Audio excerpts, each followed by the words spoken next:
I honestly believe that Oda sets a challenge for himself every time he writes a new backstory. It's as if he's constantly trying to outdo his last one when it comes to how deep it cuts emotionally, how uniquely painful each character's journey is. Because we always knew Loki's story was going to be tragic, but no one could have known just how dark it was really going to get. This chapter gave us early signs of how Loki's past has shaped who he is today, and all I can say is that Loki is not evil enough. Elbaf deserves a whole lot worse. I know the whole Loki portion of the flashback only came at the very end of the chapter, but we have to unpack it straight away because otherwise my head, my heart, it's going to all explode. But before we begin, a friendly reminder to please subscribe to the channel if you haven't already to help me get to 100,000 subscribers, and in return I'll make sure you never run out of One Piece content. Okay, after reading chapter 1153, Loki's attitude towards everyone and everything is all starting to make a whole lot of sense. I don't think there's anyone who could just read this chapter and still see him as some troublemaker prince acting out. He's not trying to disrupt Elbaf just for fun. It's pain, it's bitterness, it's rejection turned into purpose. Loki was cast out by his own family, abandoned by his homeland, treated as a curse since birth. So yeah, of course he's chosen to stand against everything. He has chosen destruction.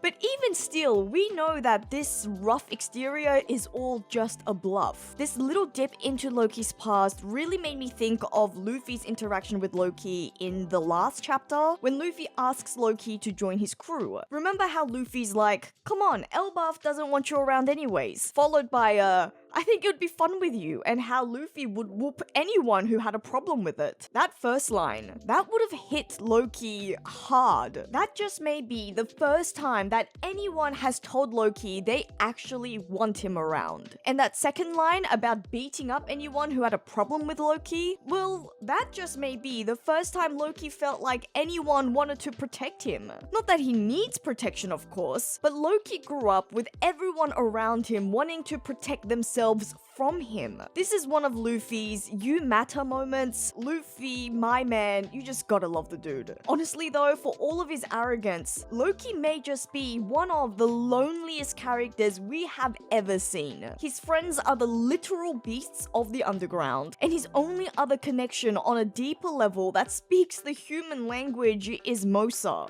So, next Straw Hat? Do you hear that? That's the Straw Hat's Found Family theme song playing. Loki may have just found his people. I'm seriously hoping we get a moment later on where Loki is about to fall, maybe again into the underworld, and just as he reaches up to save himself, Luffy stretches his arm, grabs Loki's hand. Wouldn't that moment just land beautifully? And I'm sure I'm not the only one who noticed that the circumstances surrounding Loki's birth reminds me a lot of Hiei's story in Yu Yu Hakusho. Shockingly similar, I would say. A cursed child cast off a cliff as a newborn. It also reminded me a lot of other influences, especially of Hephaestus of ancient Greek mythology. Hephaestus was the son of Zeus and Hera, making him sort of the prince of Olympus, and he was thrown out of Mount Olympus as a baby for having deformities. And of course, after doing a little bit of reading, I have also found that this was actually a common practice across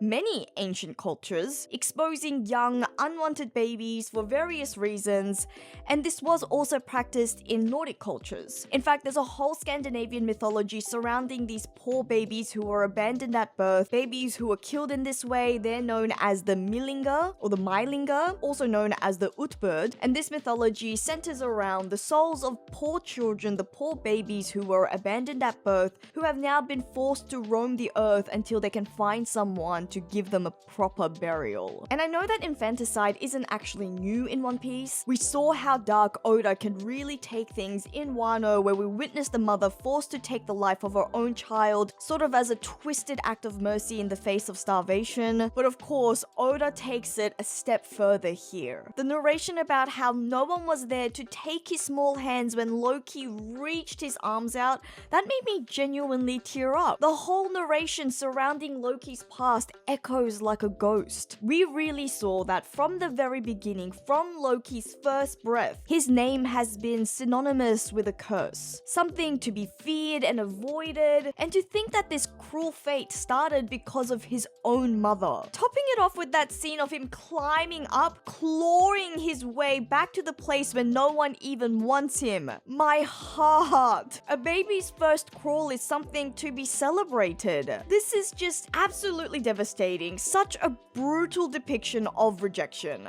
And to think that even still, Loki is proud of his homeland. He wants to defend Elbaf. He wants to protect his people. I mean, Oda, what are you doing to my emotions? I don't know if it's because I have recently gained a new nephew whom I am absolutely obsessed with. I absolutely adore, because there have been countless of other sad moments throughout One Piece, but that one line may just be one of the most painful, loneliest sentences in One Piece history. This baby, through no fault of his own, was marked as a monster and treated like it from day one. And this just paints the whole curse idea an entirely new light, because to me it seems like this prophecy of Loki killing his father, of him being the accursed prince, isn't actually even real. It feels like something that his mother made up just to justify her own actions. Obviously, there have been fortune tellers before, and prophecies are very much important in One Piece, but this one just doesn't feel real. And maybe the only thing that will make it real is because it's a self-fulfilling prophecy. We also see a stark contrast in how the two siblings were raised. Haruden is adored by Ida. Even when he says awful things, she just laughs it off and finds it adorable, finds it cute. Haruden and his mother might not be seen by Elbaf as being worthy of the throne, but they obviously have something far more important in the long run. A bond, love, family. You really feel the weight of that when you compare it to Loki's isolation. Haruden had a parent who thought even his worst moments were adorable. Loki's mother looked at him and saw a disaster.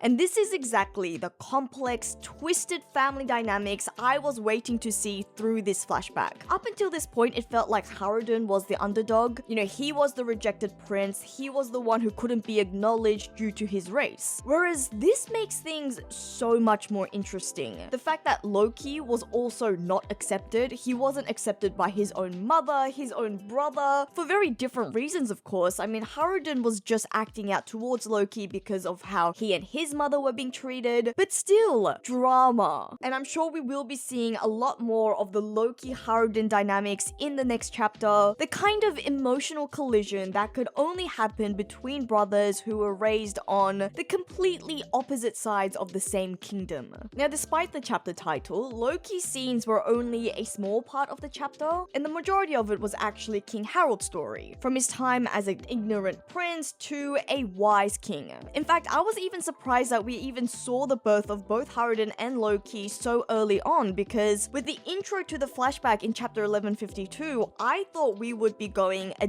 deep dive into King Harold. I thought we were going all in, just focusing on the king. I mean, I thought he was getting the Odin treatment. But I actually have to say, the pacing felt really right in this chapter. We got a good look at King Harold's transformation and his evolution. And let me just take a quick moment to say that I was right. King Harold was indeed transformed by the power of love. And if you don't know what I'm talking about, then you should check out my latest video. I'll link it down below. But as was expected, this flashback was absolutely filled with little pieces of information that just contributes to the wider world building of One Piece. In such natural and subtle ways, we found out a whole lot more about the nature of the One Piece world that is going to send me spiraling for days. One of the most intriguing information to me was Harold talking about the Pole Star or the North Star, a star that never moves. That line just screams theory bait. You just know that it's going to connect to some more ancient world building or Nika related lore later on, maybe somehow tied to Joy Boy, the symbolism of an unchanging, unmoving star, the whole celestial imagery. That's a classic Oda metaphor setup. And of course, he has also been influenced by the existence of our real world North Star, but I'm just really excited to see how he might incorporate it with further meaning in his story. Harold also talks about the birth of King Neptune of the Fishman Island, and I thought the scene of him telling those stories was just so cute, even with some animals listening in. Oh, and we actually also see Panda Man in some of those panels. It is interesting that Neptune was known as a prince from birth because we were previously told that he was a soldier. So maybe the prince also served in the kingdom's army. I mean, maybe that's a tradition within the Fishman Kingdom, which is also then kind of interesting because although we certainly see the princes of the Neptune family command the Fishman army, they weren't necessarily seen or depicted as soldiers themselves. It was very clear that they are the princes, not known as soldiers. So I wonder whether that's a mistake on Oda's part. I mean, who knows, maybe someone's gonna ask about it in an SBS. In any case, another world-building lore that really stood out to me in this chapter was the fact that Ida was born on the Samuanai island of the South Blue. And that's very exciting because it lines up with what we know of another non-Elbafian giant who was born in the South Blue but would later go on to live in Elbaf. Jaguar D. Saul. We know that he comes from the South Blue, although it hasn't been revealed from what island yet, thereby raising some obvious questions about these other giant races. Are Saul and Ida from the same island? Does Samuanai actually host another giant kingdom? A non-Elbafian giant kingdom? Or does there happen to be a great number of different giant races all in the South Blue? Is South Blue known for having a lot of giant races? And then that obviously raises more questions about the evolution of giant races. I mean, this chapter seems to really establish that Elbafians are the descendants of the ancient giants located in the New World, but what does that mean about other non-Elbafian giant races? And how long have the giant races been scattered around the world? Whatever the answers are, this island that Ida hails from is clearly had its own culture, had its own worldview, and her attitude is probably owed to that upbringing. There is definitely another mystery that Oda seems to have seeded about the circumstances of why and how Ida had to leave South Blue, how she made it to the New World. He's kept it quite vague, quite mysterious for now, almost as if Ida didn't want to share her own painful past just yet. And then thinking as to why Saul might have joined the Marines, I can't help but wonder whether the two are connected. Were the giants of the Samuanai race or the Samuanai island forced to leave?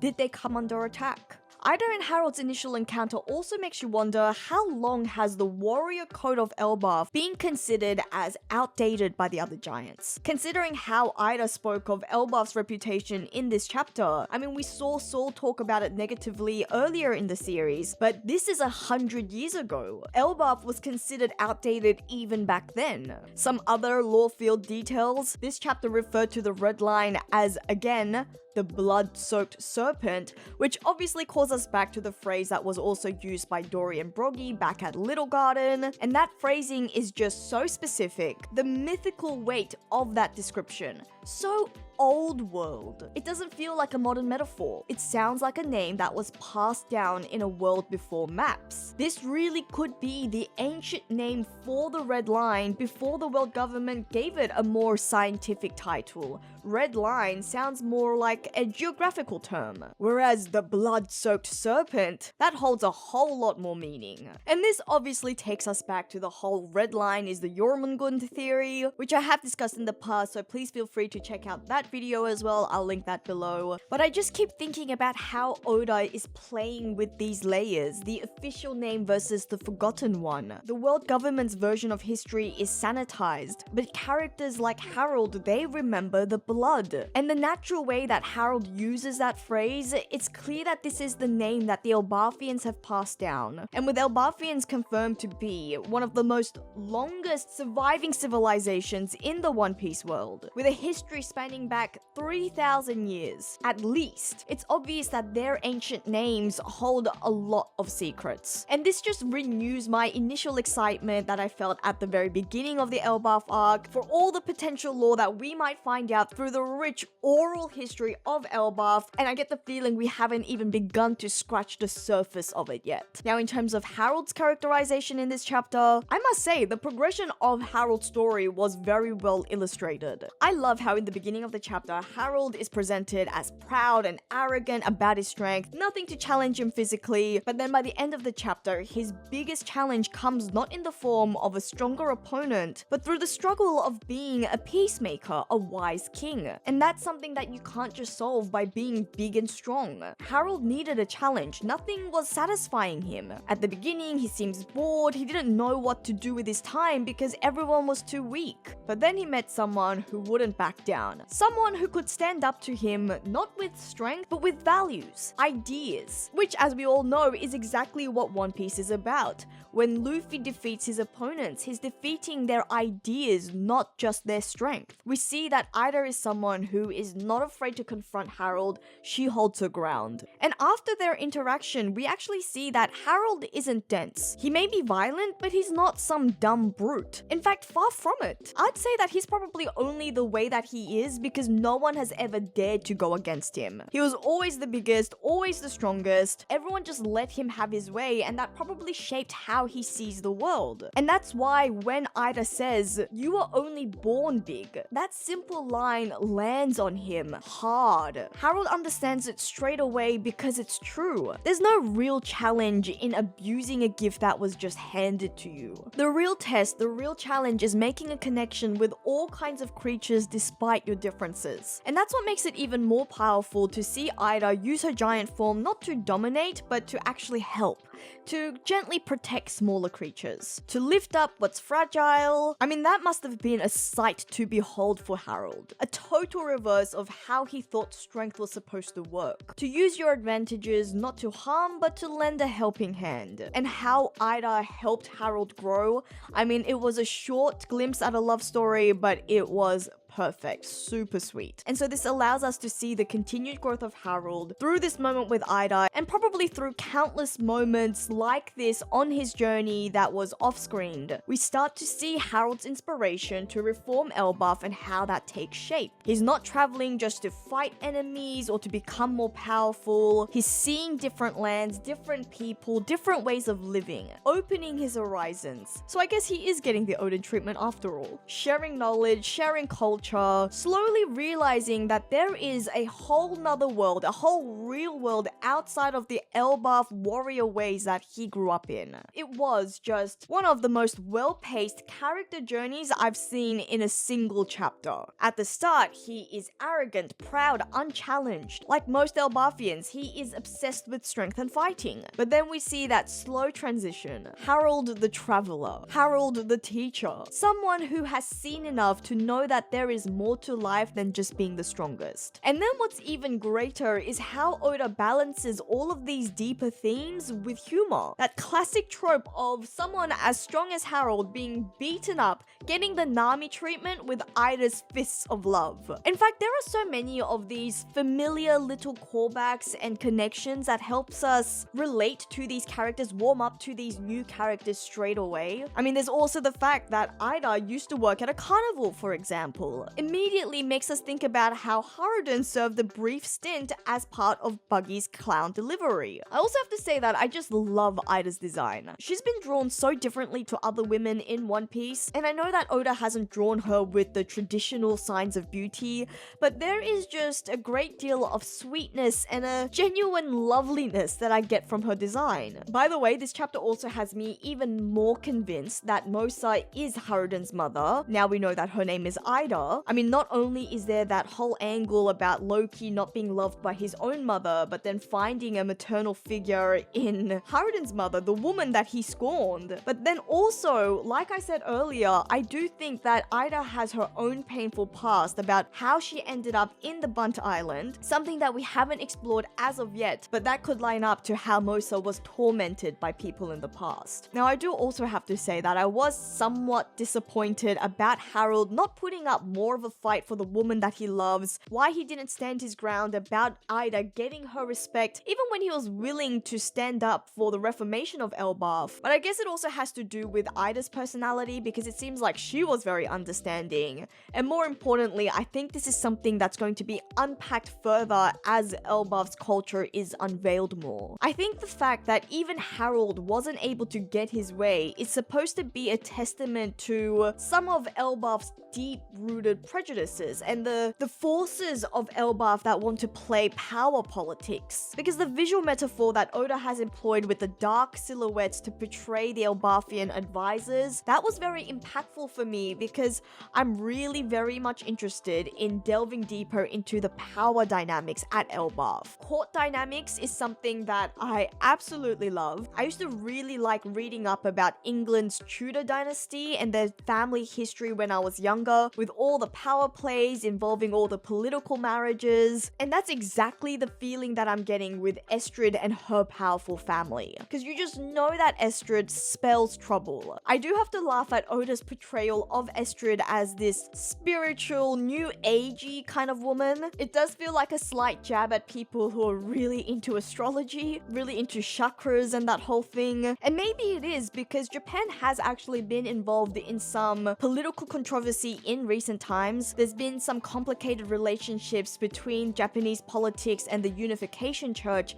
and that actually even resulted in the assassination of their former prime minister. So maybe I'm overthinking things, but one thing's for sure, Estrid is not good news. Her mysticism seems like she could be involved in some sort of dark arts, especially surrounding Loki's birth. I don't know about you, but that very much reminded me of that trope where witches or women use dark magic, use dark arts to birth a child, but then that ends up resulting in complications like deformities, which is very much similar to what we're seeing with Loki. The fact that Istrid was so afraid of her own child that she decides to leave the palace and then she vows to never have another kid again. I can't help but feel like she's only saying that because she knows she did something wrong, she did something unnatural, she knows she made a mistake. And then also the gift that she gives to Harold, Asura, the 8-legged horse. Why does that horse have 8 legs? Is that supposed to be another dark magic thing? I know that's supposed to be an obvious reference to Sleipnir of ancient Norse mythology, which was the horse owned by Odin, the Allfather. And in the Norse story actually, Sleipnir is Loki's child that Loki birthed after transforming himself into a mare, and then Loki gifts it to Odin. And I just can't with all the layers going on right now, because here in One Piece, we have Loki's mother who gifted it to Harold, whom, like I keep saying, is getting the Odin treatment, the Odin from Wano treatment. And then there is still also the mystery of how this is all going to fit in with the world government, because we did get a very small mention of it in this chapter with Harold contemplating the difficult question of how he's going to free all kingdoms. And it seems like to me that this is leading us into some sort of deal between the world government and Elbaf. I mean, maybe all countries can be free in exchange for Elbaf lending their power to the world government, and I guess we're just gonna have to wait and see. But I am really enjoying all the pieces we got in this chapter because I just know they're going to be part of a bigger picture later. It's clear that Oda isn't just showing us Harold's travels to tell his backstory. These are the building blocks for the story of not just Elbaf, but the One Piece world as a whole. We already see him visit one familiar island during his travels, because I feel like this one might be Wano, and I want to see what Wano would have looked like during the times that Harold visited there. And all in all, there is a real beauty in how Oda wrote this chapter. This is one of those chapters where I feel like Oda is at his absolute best, where this narrative, even despite the story not being finished yet, feels so complete. In the span of not an entire arc, but one single chapter, you get character growth, social commentary, world building, and emotional payoff. Just mwah. But as always, let me know what you think of the chapter by leaving a comment below. If you enjoyed today's discussion, please like the video, share the video, and please do subscribe so that I can get to 100,000 subscribers. You can also help support the channel further by becoming a Patreon or channel member like these wonderful, wonderful people. But as always, thank you so much for tuning in, listening to another one of my ramblings. This is JoyGirl, and I'll see you again soon.